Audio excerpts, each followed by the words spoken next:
Udhna police દ્વારા વિવિધ ગુનાઓમાં કબજે કરાયેલા ટુ વ્હીલર વાહનો નોટિસ પ્રસિદ્ધિથી 7 દિવસમાં પરત મેળવવા વાહન માલિકો, વીમા કંપની, ફાઇનાન્સ કંપનીઓને જાહેર અનુરોધ. ઉધના પોલીસ દ્વારા જાણવા જોગના કામે તથા એમવી એક્ટ 207 મુજબના કામે 208 જેટલા વિવિધ પ્રકારના ટુ વ્હીલર વાહનો કબજે કરવામાં આવ્યા છે.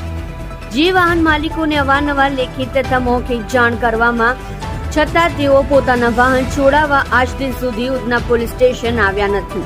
તેમજ કેટલાક કિસ્સામાં વાહન માલિકો નિયત સરનામે રહેતા ન હોવાથી તેઓને જાણ થઈ શકતી નથી. જેથી વાહન માલિકો, વીમા કંપની, ફાઇનાન્સ કંપનીઓને આ જાહેર નોટિસ પ્રસિદ્ધ થયેલી દિન 7માં વાહન છોડાવવાની જરૂરી કાર્યવાહી કરવા અનુરોધ છે.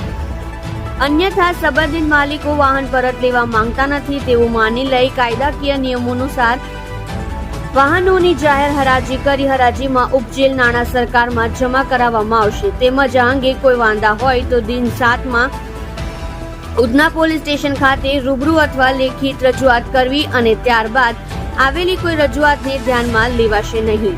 તેમજ આ સંબંધે વાહનોના નિકાલ માટેની કાર્યવાહી હાથ ધરવામાં આવશે તેમ SN Desai, police inspector, Udhna police સ્ટેશનની યાદીમાં જણાવાયું છે.